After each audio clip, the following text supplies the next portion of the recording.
Muy buenos días, excelente día número 6 de nuestro viaje. Estamos en un lugar hermoso, emblemático, construido con la ayuda de los mexicanos. Fíjense nomás, aunque ustedes no lo crean, hay un lugar en Tierra Santa que los mexicanos, gracias a la Congregación de los Legionarios de Cristo y también al Reino Christi de laicos de ellos mismos, se ha construido este lugar que al principio iba a ser un lugar para unos hoteles, pero encontraron una ciudad, un pueblito que en la Biblia aparece como Magdala, de donde era originaria María Magdalena, que así se le llamó por ser originaria de Magdala. Acabamos de celebrar la misa en una capilla hermosa. Fíjense, aquí tiene el agua, allá está el lago de Galilea, donde Jesús hizo la mayoría de su ministerio público. Quiero platicarles que aquí celebramos la misa, este altar donde pudimos celebrar la Eucaristía, es un lugar maravilloso, porque aquí está también nuestro Señor Jesucristo, y luego tenemos a los 12 apóstoles. Fíjense, ahí está Simón Pedro con sus llaves, tenemos a Santiago, tenemos a Bartolomé, y luego tenemos al otro Santiago de Alfeo también, y luego tenemos a lo que es Judas Iscariote también, que aunque no fue santo, es un verdadero apóstol de Jesucristo. También tenemos a Felipe, y bueno, del otro lado tenemos a los otros 6 apóstoles. Del otro lado tenemos a Tomás, ahorita lo vamos a ver. Vamos para allá, que es un lugar hermosísimo, de verdad, hermosísimo, que encontramos esta capilla donde ahorita son las 10 de la mañana aquí en Tierra Santa, pudimos celebrar la misa. Les muestro al apóstol Tomás también, el que no le creyó a Jesús, aquí lo encontramos. Y también tenemos entre nosotros a Judas Tadeo. También a Andrés, ¿verdad? Que es el otro apóstol. Tenemos el otro Simón, Zelota. Tenemos a Mateo y a Juan. Y claro, a nuestra Madre Santísima, la Virgen María. Pues estamos aquí celebrando esta misa en lo que es Magdala.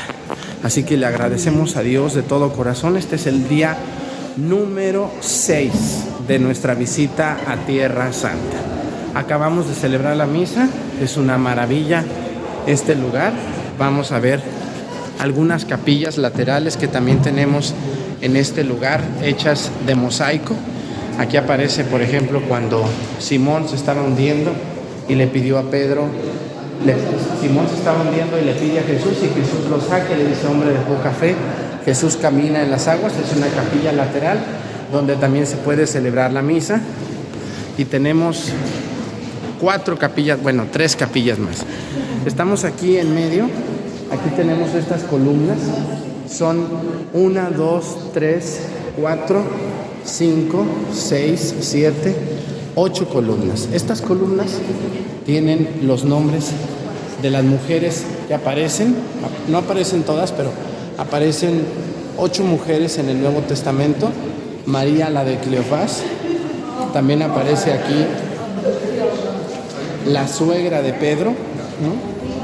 También tenemos aquí a lo que es Salomé. También aparece la madre de Zebedeo. También tenemos a Marta y a María, las amigas de Jesús, a Juana, a María Magdalena, y déjenme ver aquí quién es esta mujer, Alia Multa. Muy bien, todas estas mujeres son 8 columnas, y algo muy hermoso para nosotros los mexicanos es en la parte de arriba aparece, ¿qué creen ustedes? Miren nomás, nuestra Madre la Virgen de Guadalupe sobre todos sus brazos. Eso hermoso que a todos los mexicanos donde lo veamos inmediatamente nos recuerda a nuestra Madre. Así que estamos en un lugar emblemático, hermoso, que han construido estos padres, estos laicos consagrados a Dios. Aquí encontramos a Jesús, también aquí, hablando María Magdalena, aquí está, cuando la encuentra, cuando le dice, ¿dónde están los que te condenaban, María? ¿Dónde están? Estamos hablando de Magdala. Magdala es un pueblito, fue un pueblito, ahorita pues ya no existe, donde verdaderamente Jesús llama a María Magdalena después del pecado que cometió y pues la introduce a su camino y a su ministerio. Aquí encontramos algo muy importante también. No sé si ustedes se acuerdan. Bueno, aquí aparece una escena, ustedes pueden ver ahí una escena de unos hombres lavando unos pescados. No los están lavando, los están salando, les ponen sal. Eso hacían en Magdala. El pueblo de Magdala se encargaba de ponerle sal a los pescados para que se conservaran, ¿no? Hay que recordar que un pescado, si no se sala, se pudre o si no se refrigera, pero no existían refrigeradores. Y aquí está Jesús curando al hijo de la viuda de Naín, parece que es su hijo, o al hijo de Jairo, no sabemos exactamente. Aquí dice Talita cum, ¿no? Aquí dice levántate niña, levántate. ¿Se acuerdan ustedes de ese evangelio? Entonces esta es otra capilla lateral y tenemos más adelante, les enseño, tenemos la otra capilla lateral, la última que nos falta por ver dentro del complejo de lo que es la iglesia. Son capillas laterales. Como muchísima gente viene aquí y quiere celebrar la misa y el altar principal que vimos no alcanza, aunque nosotros tuvimos la fortuna de celebrar ahí, está 20 posh et me fascian vos fieri piscatores omni. Jesús le dice a Pedro, vénganse. Ahí está Andrés, ¿sí ven ustedes? Andrés y Pedro, los primeros dos que llama Jesús. De hecho, primero llama a Andrés y les dice, vénganse, dejen las redes, yo los haré pescadores de hombres. Es el llamado de Jesús. Y atrásito vienen otros dos, Juan y Santiago, llamado Jacobo. Los primeros 4 apóstoles que Jesús llama en el lago de de Genesaret o de Galilea, donde estamos ahorita. Pues continuamos, día 6 de nuestro recorrido, un maravilloso recorrido.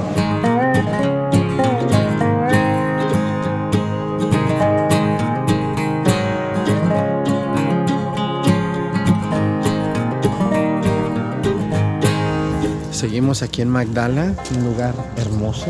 Todo eso es lo que hoy es un hotel. Y iba a ser el hotel muy grande, pero ahora pues ya no fue hotel porque encontraron sin querer el pueblito de Magdala. Aquí vamos a encontrar algo muy, muy interesante.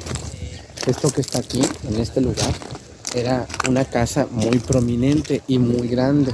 Sabemos que era alguien importante el que vivía aquí, porque encontraron un mosaico que no cualquier casa lo podía tener. Los judíos en esos tiempos de Jesús y poquito antes eran muy humildes.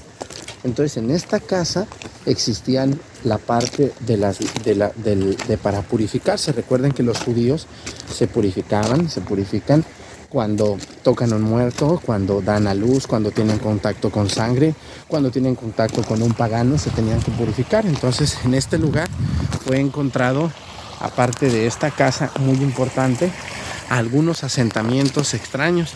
Cuando ellos encontraron este lugar, pues no se daban cuenta de lo que aquí estaba, hasta que el Ministerio de Arqueología de Israel se dio cuenta que verdaderamente aquí había algo raro y extraño. Se dieron cuenta que aquí existía lo que es Magdala. Magdala es el nombre del pueblo de donde era originaria María Magdalena. Cuando aquellos mexicanos compraron estos terrenos, se encontraron con estos lugares así, en un total abandono, y se proyectó arreglar y hacer esto para descubrimiento de todo el pueblo, para que todo el pueblo supiera lo que aquí había pasado.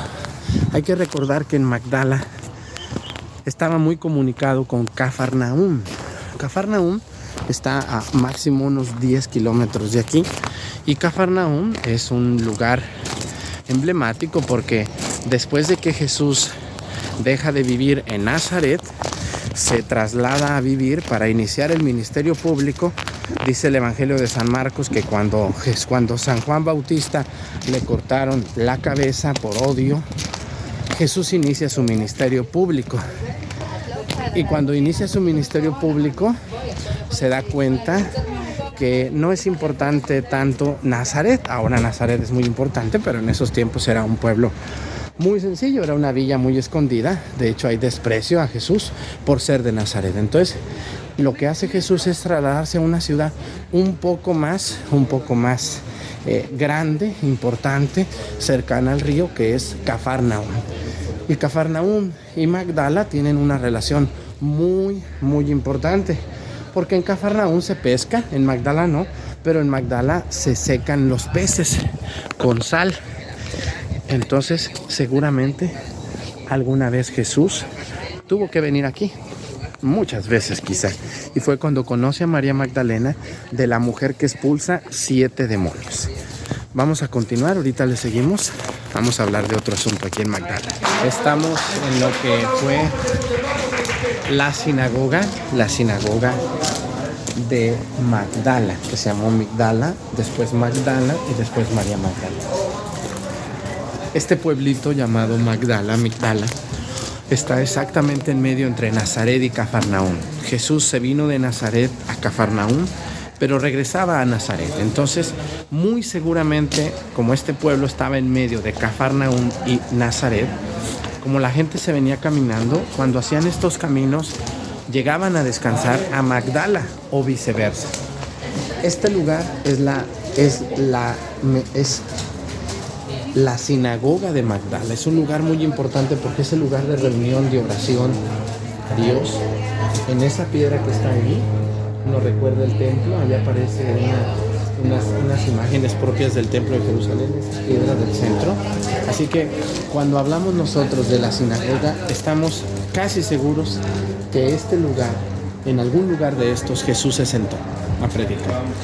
Aquí conoció a Magdala, a María Magdalena, que su nombre, acuérdense que en ese tiempo no había apellidos. Entonces, para identificar a una persona siempre se le ponía el segundo apellido como el lugar de procedencia. Entonces se decía María de Migdal, o María, después se le dijo María de Magdala y después María Magdalena. Entonces son adaptaciones que con el paso del tiempo se le van haciendo. Estamos en este lugar tan importante, rescatado por los legionarios, rescatado por los sacerdotes de México también, por el Reino Christi de México también. Entonces estamos muy contentos. Aquí este jovenazo que nos explicó de manera voluntaria. Aquí trabajan más de 10 voluntarios mexicanos, casi todos mexicanos, explicando a muchísimas personas que venimos lo que aquí pasó. Entonces estamos viendo los cimientos, todos los cimientos de una ciudad construida donde seguramente María Magdalena, esta mujer tan importante, yo creo que después de la Virgen María viene esta mujer, aparece como este pueblo, como el lugar donde ella vivió. Ahí está la restauración todavía, están restaurando los caminos que existían, las calles que existían en este pueblito, y todo es con el patrocinio de algunos católicos del mundo, sobre todo de México, consagrados a Dios, enamorados de esto, y regresarle a este lugar su belleza y su antigüedad. Pues seguimos en esta transmisiones en vivo. Cuídense mucho. Este es el día número 6. Esperemos que vengan y nos acompañen en nuestro próximo viaje.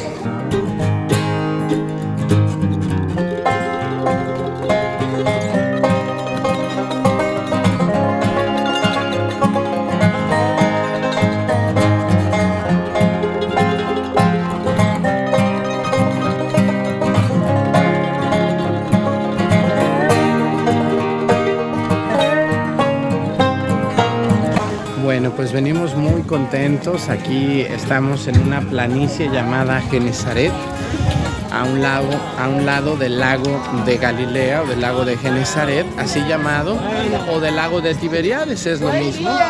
Estamos muy contentos aquí porque vamos a subirnos al barco, este barco hermoso que nos va a llevar por este lago donde Jesús, entre otros milagros muy conocidos, es donde Jesús caminó sobre las aguas cuando Pedro se estaba hundiendo. ¿Se acuerdan ustedes de ese milagro? Yo creo que Todo mundo lo recuerda. También aquí es donde Jesús le dijo a Pedro, arroja las redes del lado derecho, después de que pescaron toda la noche y no encontraron peces. También en este lago es donde Jesús se subió a la barca y se quedó dormido. ¿Se acuerdan que le dijeron, Señor, nos estamos hundiendo, hay una gran tempestad y tú estás dormido, por favor ayúdanos? Y les dice Jesús, hombres de poca fe. También en este lago es cuando Jesús se reencuentra con ellos, cuando ellos ya no tenían fe, estaban tristes, se habían regresado de Jerusalén y encontraron a Jesús en la Galilea, que es aquí a un lado del río Jordán, a un lado del mar de Galilea. Así que pues es un lugar muy hermoso. Vamos ahorita a subirnos a un barco que está incluido en el paseo, un barco que nos va a recordar el mar de Galilea y lo que Jesús hizo. Aquí hay esta edificación, ahí en ese lugar está un museo donde vamos a encontrar una de las barcas parecidas a las que se usaban en el siglo I. Hace un tiempo, en unas excavaciones que se hicieron arqueológicas, encontraron que había una barca donde al parecer, según estudios, es del siglo I. Entonces es algo impresionante porque nuestro Señor Jesucristo, que vivió aquí en ese siglo, seguramente viajó en una de esas barcas de ese tipo, que eran muy rudimentarias, no es como el barco que nos vamos a subir ahorita, o como una lancha que ustedes ven por ahí, un barco muy sofisticado, con lanchas, con todo bien. Entonces en ese tiempo pues los barcos eran madera, con clavos, de manera muy rudimentaria. Así que ya vamos muy contentos, miren cómo van todos ahí corriendo para subirse al barco. Pues con la ayuda de Dios les saludamos, les agradecemos a todos ustedes. Aquí encontramos unas personas de Finlandia que andan por acá paseando también, y nosotros los mexicanos que nos vamos a subir ahorita a este barco. Entonces pues muchísimas gracias a todos por estar al pendiente de estas transmisiones. Día 6 de paseo, nos quedan todavía 9 días de paseo, imagínense nada más. Gracias a Dios que nos ha dado y nos ha regalado este maravilloso viaje.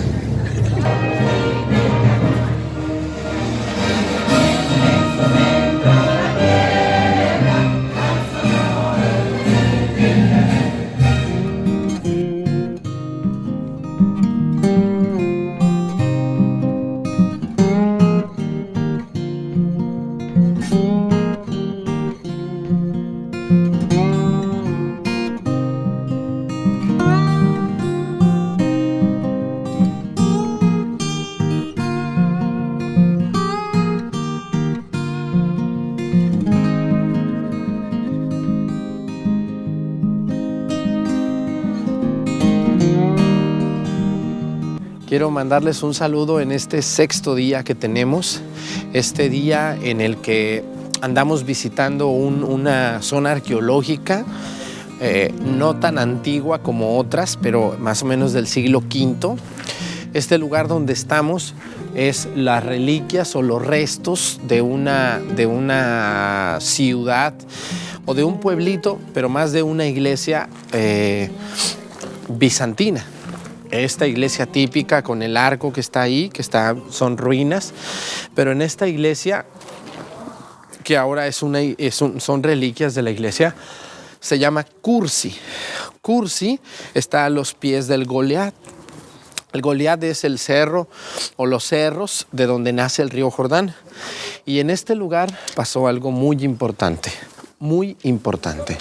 Aquí Jesús le sacó el demonio a un hombre que poseía a los demonios. Yo creo que ustedes se acuerdan de esa parte del Evangelio de San Lucas, capítulo 8. Déjenles leo, donde dice, del capítulo 8, versículo 26. Dice, llegaron a la tierra de los Gerasenos, que se halla al otro lado del lago frente a la Galilea.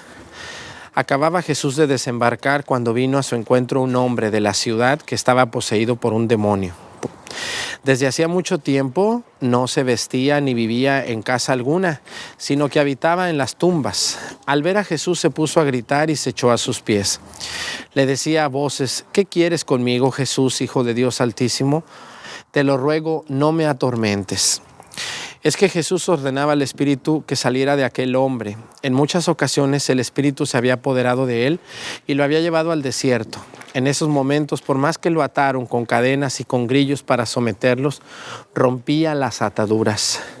Jesús le preguntó: ¿cuál es tu nombre? Y él le contestó: somos legión porque somos muchos demonios. Había entrado en que les ordenaran volver al abismo. Muchos demonios habían entrado en él y rogaban a Jesús que no les ordenara volver al abismo. Había en ese lugar un gran número de cerdos comiendo en el cerro. Los demonios, déjenles muestro el cerro que aparece en la palabra de Dios que está allá atrás. Los demonios suplicaron a Jesús que les permitiera entrar en los cerdos y él lo permitió. Salieron pues del hombre para entrar en los cerdos y toda la piara se precipitó de lo alto del acantilado, ahogándose en el lago. Al ver los cuidadores de que había ocurrido, huyeron y llevaron la noticia a la ciudad y los campos, y la gente, al ver lo que había pasado, llegaron a donde estaba Jesús y encontraron junto al hombre del que había salido los demonios sentado a sus pies, vestido y en su sano juicio. Todos se asustaron. Entonces los que habían sido testigos les contaron cómo el endemoniado había sido salvado. Un miedo muy fuerte se apoderó de ellos y todo el pueblo del territorio de los Gerasenos pidió a Jesús que se alejara. Cuando Jesús subió a la barca para volver, el hombre del que habían salido los demonios le rogaba que lo admitiera en su compañía, pero Jesús se despidió diciéndole: vuélvete a tu casa y cuenta todo lo que Dios ha hecho por ti. El hombre se fue y publicó en la ciudad entera todo lo que había hecho Jesús por él. Palabra del Señor. Gloria a ti, Señor Jesús. Este lugar se llama Cursi, con K de kilo, Cursi. Así se dice y se escribe. Ese cerro que tenemos ahí y otros más atrás es todo lo que se llama el Goliat. Y desde este lugar nace el río Jordán. Vamos a analizar un lugar también en esta que fue una iglesia, ahora ya pues son reliquias de la iglesia. Tenemos todo un mosaico hermoso del tiempo bizantino, estamos hablando más o menos del siglo V. En este lugar está una trituradora de aceitunas. Ustedes saben que el aceite de oliva para los judíos es fundamental y básico. Entonces eso, así como nosotros los mexicanos teníamos piedras para moler el maíz, pues ellos, los judíos, también tenían piedras para moler las aceitunas. Este lugar realmente tiene algo mágico. Ustedes vienen y sienten mucha tranquilidad porque aquí no hay ninguna ciudad. No hay ninguna ciudad. De hecho, allá arriba se cree que en ese lugar fue el acontecimiento de los puercos. No sé si ven ustedes ahí unas escaleras y una copita que está ahí. Se dice que ahí fue. La iglesia se construye aquí abajo porque es un lugar de una planicie muy hermosa. Es destruida por temblores, es destruida por invasiones. Y en este lugar exactamente, que es muy bello, sucede el milagro de que Jesús expulsa los demonios que tiene este hombre en Cursi. Mucha gente dice que eso no sucede, pero sí sucede. Esta calle hermosa, impresionante que ustedes ven. Según se cree, en ese lugar que ven ustedes ahí arriba, allá hasta arriba en ese cerro, fue donde exactamente los puercos se desbarrancaron y se hundieron en el lago de Genesaret. Así lo dicen las Sagradas Escrituras. Aquí se hundieron los puercos. Hay que recordar que los puercos no son ni comida de los judíos ni nada. Simplemente por eso los judíos también tenían a ese animal, el puerco, como un animal detestable. Así que hay que analizar muy bien lo que estamos viviendo en Cursi, que es un lugar impresionante con una grandísima historia. Vamos a continuar en este recorrido. Es un lugar apartado, de mucha tranquilidad, de mucha paz, donde pues se siente la presencia de Dios de verdad. Estamos en una zona arqueológica propiamente. Ahorita vamos a ir a otro lugar impresionante que se llama Betsaida. Bueno, seguimos en nuestro día 6, estamos en una zona arqueológica de las más antiguas que existen en todo Israel. Estamos en el Golián, así se llama la región norte, después del Mar de Galilea. Todo lo que colinda con parte de Siria y parte de Jordania. Aunque esta ciudad era de Siria hasta 1967, en una guerra Israel la gana y todo este territorio pasa a ser parte de Israel y deja de serlo de Siria. Quiero platicarles que esta ciudad que ustedes ven aquí, este camino, todas estos restos, estos muros caídos, se podría decir, estas ruinas arqueológicas, son llamadas, después de muchas investigaciones, la Betsaida antigua. La palabra Betsaida significa lugar de la pesca o casa de la pesca. La palabra Bet, de ahí viene Betsaida, Betelem, vienen muchos nombres de ciudades. Es algo muy interesante porque podemos encontrar aquí en Betsaida, después de que se hicieron las investigaciones, y saber que esta ciudad es una de las más mencionadas en el Nuevo Testamento y en el Antiguo Testamento. Entonces, esta ciudad era una de las más grandes de todo el Reino del Norte. Hay que saber que el Reino de Israel se dividió en lo que son las 12 tribus, y después de las 12 tribus se hicieron dos reinos. Los reinos del norte, que son las 10 tribus, y los reinos del sur, o el reino del sur, que son 2 tribus. El reino del norte prácticamente desapareció por conquistas, por rencillas, por rivalidades y sobre todo por la invasión persa. Es muy importante saber eso, que el reino del sur fue el único que quedó entero y completo. Quiero platicarles que lo que es Betsaida es una ciudad no imponente, porque no encontramos grandes construcciones ni grandes vestigios, pero para nosotros que somos cristianos y que somos católicos, sabemos y conocemos, según las Escrituras, que en este lugar nacieron 5 apóstoles. Jesús escogió 12 apóstoles y 5 eran de Betsaida. Y de los 5, algunos muy importantes. Simón, que luego fue Pedro, Andrés, su hermano, Santiago, Juan, que eran hermanos, y Felipe. Esos 5 apóstoles nacieron en Betsaida, según las Sagradas Escrituras. Dejen que les cuento, miren, ahí aparece una piedra que dice posición militar siria hasta 1967. Eso que ven ahí ustedes es un lugar desde este lugar, en 1967, los sirios disparaban contra los israelitas, y aquí era el límite de Israel hasta 1967.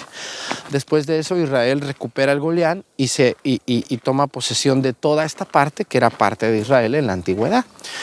Quiero leer con ustedes algo que a mí me sorprende mucho en la Sagrada Escritura.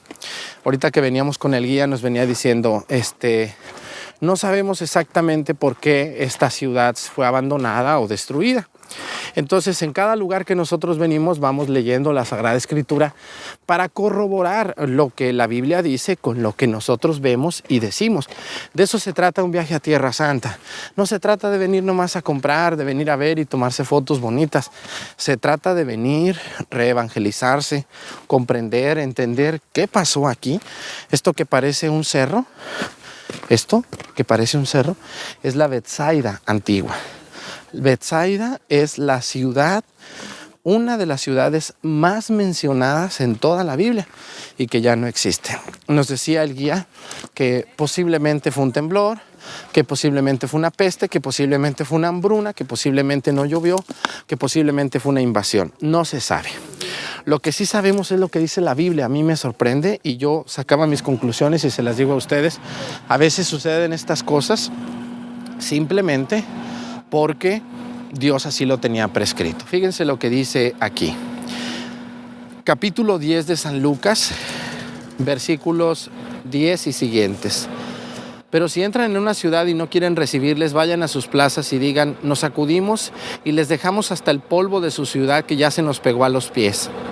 Con todo, sépanlo bien, el reino de Dios ha venido a ustedes. Yo les aseguro que en el día del juicio Sodoma será tratada con menos rigor que esta ciudad. Ay de ti, Corazaín, ay de ti, Betsaida, porque si los milagros que se han hecho en ustedes se hubieran realizado en Tiro y en Sidón, hace mucho tiempo que sus habitantes se habrían arrepentido y poniéndose vestidos de penitencia, se habrían sentado en la ceniza y con toda seguridad Tiro y Sidón serían tratadas con menos rigor que ustedes en el día del juicio. ¿Y tú, Cafarnaúm, crees que serás elevada hasta el cielo? No, serás precipitada hasta el lugar de los muertos. Palabra del Señor. No cabe duda que las Escrituras también nos dan un dato muy importante. No solamente fueron destruidas estas ciudades por alguna situación física, geográfica, sino que fueron también por obra de Dios. Todas las ciudades que aparecen en la Biblia están en pie: Nazaret, Belén, Jerusalén, Jericó, pero no aparece Betsaida ni Corazaín, están destruidas. Pues que Dios los bendiga. Casi terminamos nuestro día número 6 desde Betsaida, una ciudad impresionante, imponente e importante. Cuídense mucho, seguimos en contacto.